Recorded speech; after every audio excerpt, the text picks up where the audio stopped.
You ever have one of those nights where the universe just decides to kick in your door and turn your life inside out? Yeah, that was me. 2:14 a.m., half awake. 3 sharp knocks so hard and flat, you could almost hear the threat behind it. Then a stranger's voice, cold as stone, telling me to sit down. My name's John, and I promise you that night changed everything. My heart didn't race. It steadied the way it does when you're about to fight for your life. Combat rhythm. You know, I was already down the hall before I could think barefoot. Heartbeat pounding in my ears. I heard my son's voice. Jason, just 14. Let go. I didn't do anything. That's the sound every parent dreads. The door was open, lights on, and there they were, 3 men in blue jackets, big block letters, HOA enforcement. Not police, not military, not neighbors, something worse. One had my boy bent over the bed wrist, twisted behind his back. Another was ready with a zip tie like he was about to bag groceries, not a kid. Third guy blocked the door, shaved head big baton that look people get when they think paperwork gives them a right to ruin you. I froze just long enough to count 3 plus me and Jason angles distance. Old instincts never really leave you. Get your hands off my son. The big one didn't blink, just lifted his chin. Sunglasses still on inside at night because, of course, Mr. Stratton under HOA custody compliance. The minor is scheduled for evaluation. Step aside. Jason's eyes were wide, scared. I said, "You've got 3 seconds." He smirked, baton twirling in his hand like this was just another Tuesday. Non-cooperation will be logged, like he was handing out a parking ticket. You know, the moment when you flip the switch, civilian to operator, peace to war. I moved. 1 step, then I hit the tall guy dead center, knocked the wind out of him, baton clattering to the floor, leg hook twist, dropped him hard. Crack. He wasn't getting up. The zip tie guy panicked, swung wide, clumsy, scared. I blocked pain shot up my arm, but adrenaline is a hell of a drug. Elbow under his jaw, his head snapped sideways, spit and blood flying. I yanked him down to my knee, heard something break, and zip-tied him with his own plastic cuffs. 2 down. Last guy tightened his grip on Jason. Back off, or the kid? He shouldn't have said that. I faked left, saw him shift to keep Jason in front. Mistake. His ribs opened. I hammered him with the heel of my hand, barked, "Run, Jason!" He shot across the floor to me. I twisted the last guy's wrist until it snapped, elbow to the temple, dropped him. Silence except for the sound of my son breathing fast, scared alive. I pulled Jason in, steadying him, but my mind was racing. I checked the tall one's pocket, official paper stamped Phase 2. Asset transfer, minor 714A, Jason's school ID. They had him tagged like a package. Jason saw it. They were really gonna take me, he whispered. And I couldn't lie, not to him, not with that paper in my hand. I looked out the window, and there she was, Karen. Neat sweater pearls, stainless tumbler. Recording the whole thing, not shocked, not afraid, just entertained. She'd set this up, and now she was enjoying the show. My hands shook. I pulled Jason close. They think they can take you, and they think I won't fight. I looked at the men on my floor. They're wrong. They just picked the wrong family. Karen never broke eye contact. Just stood there, smiling, phone aimed at me like she was filming a wildlife documentary. I locked every door, every bolt. We didn't sleep. Jason curled up on the couch. Sarah, my wife, paced the kitchen, pale, one hand over her mouth like she was holding in a scream. At dawn, Karen finally strolled inside. Sun came up, birds sang, and the world tried to pretend it was normal. But my house still reeked of fear. Then slap. Something taped to our door. Jason found it first. Violation notice. Visual disruption, front yard neglect. The crime. His bike left out for 2 hours, $75. At the bottom, in faint gray, persistent visual disruption, may trigger compliance monitoring per Article 4.7c. Monitoring. That word stuck in my head like a splinter. Jason whispered, They're still coming, aren't they? I wanted to say no. I wanted to believe it. But I just made coffee, hands shaking. Sarah sat across from me, eyes haunted. They knew your name, John, Jason's number. That wasn't random. I nodded. No, it wasn't. Silence weighed on us. This wasn't Karen, it was the whole machine, and she was just the switch operator. Jason finally broke. I didn't do anything. His voice was so small. Sarah looked at me sharp, like I'd betrayed them both. You promised when you left the Navy, John, you'd keep your temper. Now look. I clenched my fists. She wasn't wrong. I could see the headlines already. Veteran overreacts. Family unstable. Just the story the HOA needed. The front door burst open. Nate, my old spotter, now a digital cowboy. 2 Red Bulls and a flash drive. Technically legal, morally questionable, necessary. He grinned, booted up his laptop. Files and folders. Project Dove. Willow Glen. Jason's face highlighted in red. 714A. Stability monitoring. My name flagged volatility risk. Prior combat surveillance authorized. They'd built a file on us before we'd ever had a complaint. Jason's hand was white-knuckled on the table. They think I'm not safe here because of you. The words hurt more than any punch. Days blurred. Each morning a new violation.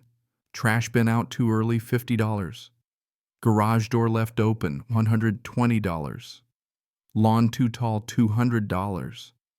Every notice duct-taped red ink. Persistent non-compliance may trigger monitoring. Jason read one aloud. They're not just fining us, Dad. They're building a case. Sarah slammed the table. They're baiting you. They want you to blow up. And she was right. My fists ached to fight, but that's what they wanted, an excuse to brand us dangerous. Not yet. That night I caught Jason at the window staring at Karen's house hoodie, up arms tight, his silhouette mirrored in her open curtains. Why us? I didn't answer. Next morning, Nate dumped a folder, 32 families, all flagged, all with problem children, all buried under citations. Jason whispered, "It's not just us." I realized this wasn't about bikes or lawns. It was a system, a machine that turned neighbors into spies. Nate's laptop glowed file after file. All of us tagged, logged, surveilled. Therapist notes, my own words twisted against me. They were building a case for removal before the knock ever came. Jason's voice broke. They think I'm not safe because of you. Nate pointed out Karen's their star witness. Her notes, her photos. She's not just nosy, she's their tool. Jason shook. They're trying to take me away. I gripped his back. Not while I'm breathing. But the truth was, this wasn't a war I could win with fists. Nate traced it safe, started a shell company funded by federal contracts. They've been running simulations overseas. Now they're running them here. On our kids, Sarah's voice cut. Simulations on our son? Nate nodded. They want to prove trauma can be engineered, then reversed. Jason's just the experiment. Jason's eyes were wet but steady. So I'm just data to them. I shook my head. No, you're my son. He wanted to believe it, but I saw the doubt. Nate closed the laptop. Phase 2 isn't a warning. It's a schedule. Silence. Then Sarah. So what do? I said. We fight back, not with fists, with proof. Nate smiled. Now you're talking. Jason voice. Sure, then I'm in. I said, no, you're staying safe. But his eyes told me he wasn't asking. Karen was in her garden pruning roses, humming. I crossed the street, each step calculated. She smiled. Pickleball's back, she chirped. I cut her off. You flagged my son. She was all innocence, I just observe. The system decides. I pressed closer. You fed them photos, reports. She sipped her tumbler. It's my duty when children may be in unsafe conditions. I said, you mean kids with veteran fathers? She didn't blink. You'd be amazed how often that overlap occurs. She reached into her apron, handed me an envelope. Family Oversight Division. Came to my house by mistake. She pushed it into my hand. Let the system work, John. You're spiraling. Her voice was syrup, but every word was a razor. I snatched the envelope. Stay away from my family.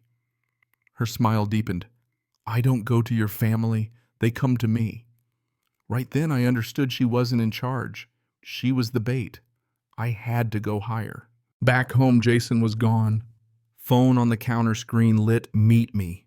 Urgent. Lex. Jason didn't have a friend named Lex. Then a muffled yell outside. I ran bare feet, dark yard, saw them at the black SUV. Jason struggling, two men dragging him, a third with a tablet. HOA enforcement. This time they weren't asking. I struck fast, took out the lookout, smashed the taller one against the car. Jason broke free. I pinned the last one. Their tablet read, Asset Transfer in Progress. 714A. Siren started up, lights flickered on. Karen watched in her robe phone filming. Cops rolled in? I kept my hands up. They tried to abduct my son. Officers checked the SUV, saw the manifest. One came back, pale. There's GPS routes, safe start logos. Jason told them. They were really going to do it. Karen stepped forward, calm as ever. You always make things worse, John. I spun on her. You ordered this? She shrugged. I recommended escalation. They acted. Jason snapped. You think he's the problem. You don't know what he's done to keep me safe. For the first time, Karen looked rattled. Neighbors were filming. Cops detained the men, confiscated the SUV. Karen's smile faded, and for the first time I saw fear. That night, none of us slept. Jason curled up, hoodie on, staring at the window. Sarah sat beside him. I pored over the manifest, Jason's ID, asset transfer. What kept me awake wasn't the paperwork. It was memory. A mission years ago, warehouse gunfire, a child terrified, caught in the crossfire. I froze, saw Jason's face. That guilt never left. Hours later, I found a quote from my VA sessions. My own words twisted as proof I was unfit. They weren't just building a case, they were weaponizing my pain. Sarah found me, asked if I was okay. No. She sat with me anyway. Jason said, You don't have to go to war for me. I told him it's not just for you. He nodded like he understood. They called me dangerous, unstable, but they forgot something. I know how to keep the monster inside me chained. Then it happened again. Jason's scream, a crash, men in black dragging him through the hall. I fought harder than I ever had. Blood drywall, a brawl that nearly broke me. By the end, 3 men down my hands read Jason, looking at me like I was a stranger. Police showed up, city plainclothes this time. They almost cuffed me, but the phone log saved us, guardian removal scheduled. Phase 3 active. The officer looked at me, shaken. What does that mean? I said. They didn't come to scare me. They came to erase me. By morning, Willow Glen wasn't a neighborhood, it was a war zone. Nate decrypted the files. There it was, Dennis Haw, HOA vice chair, the guy who'd resigned to do the right thing, walking into a UNS satellite office. Never flagged, never surveilled. He wasn't a neighbor, he was a handler. We found him underground, garage, took him to Nate's bunker. I hit record, demanded answers. He admitted Project Dove, Phase 5. They weren't just tracking behavior, they were modifying it. Isolate a family break. The parent-proved trauma can be programmed and reversed. Jason was the blueprint. Once the proof's complete, Dennis looked at the floor. Proof is archived, terminated. You don't keep the test subject after success. The truth, Jason wasn't supposed to survive. Dennis justified it. Obedience is the only way peace lasts. Jason just said, that's not peace. That's slavery.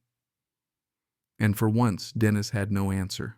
We took the fight to them, Sarah, Nate, Jason in a safe house, me leading the breach into the server farm under the city. We hacked, copied files, broadcast everything, proof of Project Dove, Karen's reports. The whole ugly system lived to the world. Alarms blared, guards fought back. Sarah saved me with a fire extinguisher. Explosions rocked the building. By noon, every news station had it. Safe Start Unitas. Jason's adaptive model, Karen's voice. Proceed. Keep it clean. She was famous now, and hated. Karen wasn't a woman anymore. She was a warning. The world didn't go back to normal, not really. The machine shifted, changed names, rerouted funds, but the spell was broken. Jason stopped flinching at doorbells. Sarah still slept with a bat, but for the first time we felt safe. 6 days after the leak, Jason asked me, "Do you think I'll ever be normal?" I said, "Do you want to be?" He thought for a second. I want to be ready. That's when I knew we hadn't lost. Because protecting your kid isn't about hiding them from storms. It's about teaching them to walk through lightning and come out carrying their name. The phone rang that night, blocked number. Someone growled. Phase 4 wasn't hers to approve. We don't clean up messes, we bury them. Click. I stared at Jason's photo, 6 years old, frosting on his face. I used to think love was enough. Now I know Karen was a pawn, the game goes higher. But they're scared because I'm still here. Nate traced the servers. Jason wasn't just data. He was the blueprint. They measured us, tested obedience. Phase 6, nationwide rollout. Nate asked, "What now?" I stood, pocketed the recorder. They forgot something. I don't break, I detonate. Jason stepped out, eyes clear. Then let me be the fuse. For the first time, I believed him. So if you're hearing this, if you see what they built, they failed because they trained me for war, but they forgot what happens when a soldier comes home angry. This time, they picked the wrong neighborhood. Now tell me, what would you have done? Where's the line between protecting your family and burning down the system that threatens them? Drop your story below. Let's see who's still willing to fight.